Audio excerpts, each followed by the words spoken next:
देखिए अभी हम आपको संज्ञा का महत्वपूर्ण ऑब्जेक्टिव को बताएंगे। यदि आप इस वीडियो को शुरू से आखिर तक देख लें तो आपको यह अच्छा समझ में आ जाएगा कि संज्ञा वाला पाठ से संबंधित किस तरह से ऑब्जेक्टिव पूछा जाता है और उसका जवाब कैसे देना होता है। तो ध्यान से देखिए, सबसे पहले आपको यह जान लेना चाहिए संज्ञा किसे कहते हैं।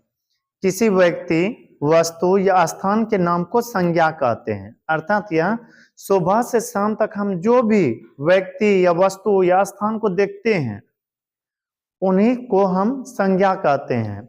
संज्ञा के बारे में चर्चा करें तो संज्ञा के मुख्य रूप से 5 भेद होते हैं। जातिवाचक संज्ञा, व्यक्तिवाचक संज्ञा, भाववाचक संज्ञा, द्रव्यवाचक संज्ञा और समूहवाचक संज्ञा। इन्हीं सब संज्ञाओं से संबंधित अभी हम ऑब्जेक्टिव को अब बता रहे हैं।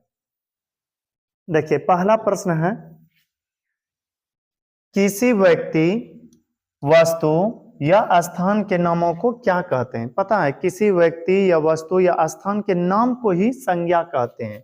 यदि आपसे कोई पूछे किसी व्यक्ति या वस्तु या स्थान के नाम को क्या कहते हैं तो आपको कहना है किसी व्यक्ति या वस्तु या स्थान के नाम को हम संज्ञा कहते हैं।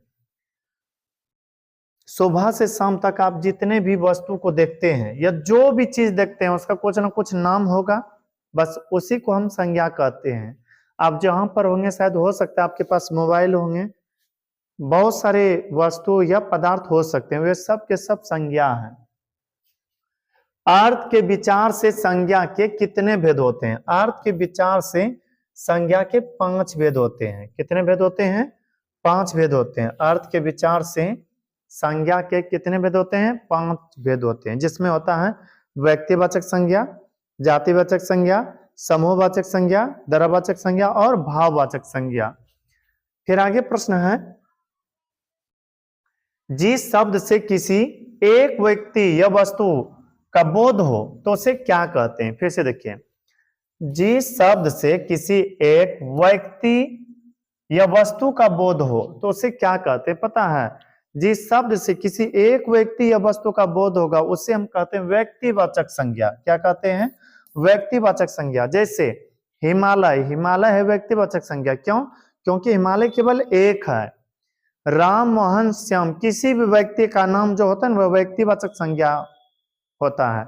अब यह नहीं सोचेगा कि सोहन, बहुत सारा सोहन के नाम से बहुत सारा लोग है तो और दूसरे संज्ञा में चला जाएगा। नहीं, आप जहां पर रहते हैं, जहां पर पढ़ते हैं, आप बोले सोहन इधर आइए तो ऐसा थोड़ा नहीं जितना लोग है टोटल आ जाएंगे, सिर्फ सोहन आएंगे।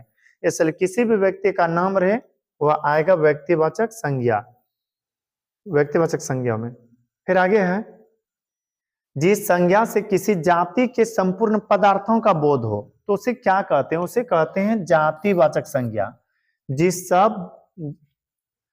संज्ञा से, संज्ञा कहते हैं किसी का नाम, संज्ञा किसे कहते हैं? किसी के नाम को, किसी के नाम को ही संज्ञा कहते हैं। तो प्रश्न है, जिस संज्ञा से किसी जाति के संपूर्ण पदार्थों का बोध हो तो उसे हम क्या कहते हैं? जातिवाचक संज्ञा। जब व्यक्ति का बोध होगा तो व्यक्तिवाचक संज्ञा, और जब जाति का बोध होगा तो जातिवाचक संज्ञा हो जाएगा उत्तर।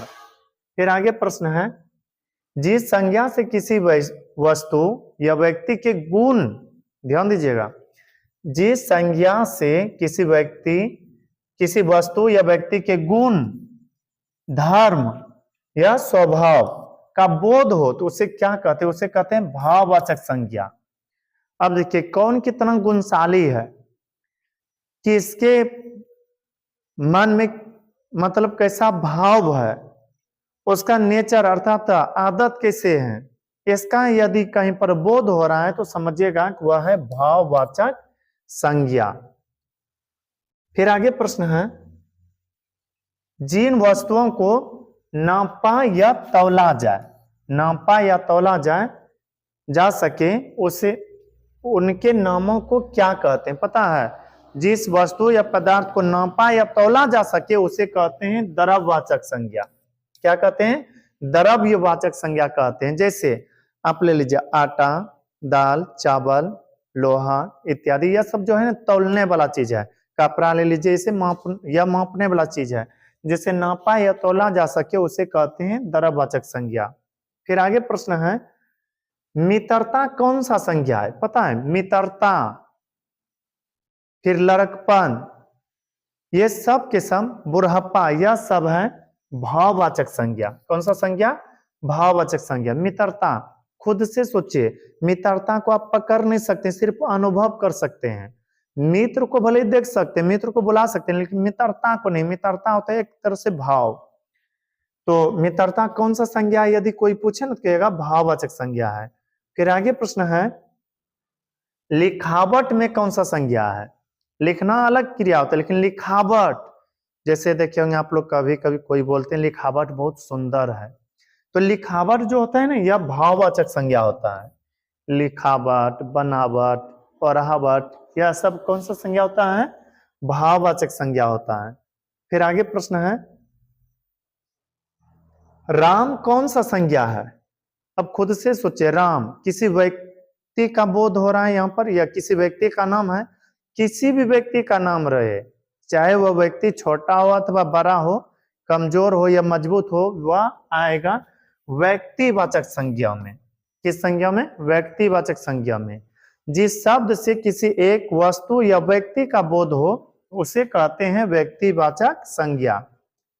फिर आगे प्रश्न है, दिल्ली कौन सा संज्ञा है? खुद से सोचिए। अभी हम बोले थे, जिस शब्द से किसी एक व्यक्ति या वस्तु या स्थान का बोध हो, तो उसे कहते हैं व्यक्तिवाचक संज्ञा। दिल्ली जो कहते हैं, दिल्ली कितना है? 10 विषय क्या? नहीं, एक है, जो कि भारत की राजधानी है। ऐसे तो भारत की राजधानी नई दिल्ली है, लेकिन फिर भी दिल्ली कौन सा संज्ञा है? दिल्ली एक है, इसलिए कहेंगे व्यक्तिवाचक संज्ञा। क्या कहेंगे? व्यक्तिवाचक संज्ञा। दिल्ली की जगह पर कोलकाता, आगरा, मुंबई, पटना इत्यादि भी रह सकता है। फिर आगे प्रश्न है, आदमी कौन सा संज्ञा है? देखिए, आदमी के बारे में चर्चा करें। आदमी एक ऐसा शब्द है जिससे कि पूरा जाति का बोध हो जाता है। जिस शब्द से संपूर्ण जाति का बोध हो, उसे कहते हैं जातिवाचक संज्ञा। अब खुद से सोचे, मेला या बाजार जे, और वहां पर के आदमी लोग जितने हैं, साइड हो जाइए। सभी के लिए यह बात चला, या सभी के लिए यह शब्द चल हुआ। इसलिए आदमी, कोई पूछे कौन सी संज्ञा है, तो कहना आपको जातिवाचक संज्ञा है। फिर आगे है, औरत कौन सा संज्ञा है? जैसे आदमी हुआ ना, उसी तरह से औरत है। औरत जो बोलते हैं, आदमी से संपूर्ण पुरुष जाति का बोध होता है, और औरत से संपूर्ण स्त्री जाति का बोध होता है, इसलिए औरत भी हो जाएगा जातिवाचक संज्ञा। फिर आगे प्रश्न है, भीड़ कौन सा संज्ञा है? खुद से सोचे, जब भीड़ कहीं होगा, वहां पर बहुत सारे लोग जुटेंगे। जब बहुत सारा लोग जुटेगा, तो उसे हम क्या कहेंगे? समूह एक तरह जुट जाना, तो उसे कहते हैं समूहवाचक संज्ञा। यदि कोई कहे भीड़, मेला, सभा कैसी संज्ञा है, तो कहिएगा समूहवाचक संज्ञा है। फिर अगला प्रश्न है, पानी कौन सा संज्ञा है? खुद से सोचिए, पानी को क्या नापा या तोला जा सकता है? हाँ, तो यह हो गया दरावाचक संज्ञा। जिस चीज को हम नाप या तौल सकते हैं, उसे कहते हैं दरावाचक संज्ञा। फिर आगे प्रश्न है, सोना कौन सा संज्ञा है? सोना, चांदी, तांबा, यह सब मापने या तोलने वाला है, इसलिए हम इसे कहेंगे दरावाचक संज्ञा। सोना के जगह पर चांदी भी हो सकता है, लोहा भी हो सकता है, हीरा मोती भी हो सकता है, यह सब तोलने वाला चीज है, इसलिए इसे क्या कहेंगे? दरावाचक संज्ञा। फिर आगे प्रश्न है, गाय कौन सा संज्ञा है? सोचिए, गाय से संपूर्ण गाय का बोध हो जाता है। हम बोलते हैं कि गाय सबसे अधिक भारत में है, तो इसका मतलब थोड़ा ना एक दो गाय की बात की है, जितना गाय सब के सब पूरे जाति का बोध हो गया। जबकि गाय से सारा जानवर जाति का बोध नहीं होता है। गाय जो आप बोले तो उसमें भैंस, बकरी सब नहीं आएगा, गाय में सिर्फ गाय आएगा, इसलिए गाय हो जाएगा जातिवाचक संज्ञा। फिर आगे है, मेला कौन सा संज्ञा है? मेला रहे, सभा रहे, भीड़ रहे, इसमें समूह के समूह होते हैं ना, कि कई सारे लोग यहाँ जुटे होते हैं, इसलिए मेला हो जाएगा समूहवाचक संज्ञा। फिर आगे प्रश्न है, मिठास में कौन सा संज्ञा है? मिठास, मिठास रहे, लड़कपन रहे, ये सब के सब आ जाएगा भाववाचक संज्ञा में। क्यों? क्योंकि मिठाई को आप खरीद सकते हैं, बट मिठास को नहीं खरीद सकते। मिठास उसका गुण होता है, भाव होता है। आप कहीं भी जाकर के क्या कहते होंगे? मिठास दीजिए, नहीं मिठाई दीजिए। मिठाई में भले होता है मिठास। फिर आगे प्रश्न है, गंगा कौन सा संज्ञा है? गंगा, अब यह सोचे गंगा क्या बहुत सारा है? नहीं, गंगा तो नदी है।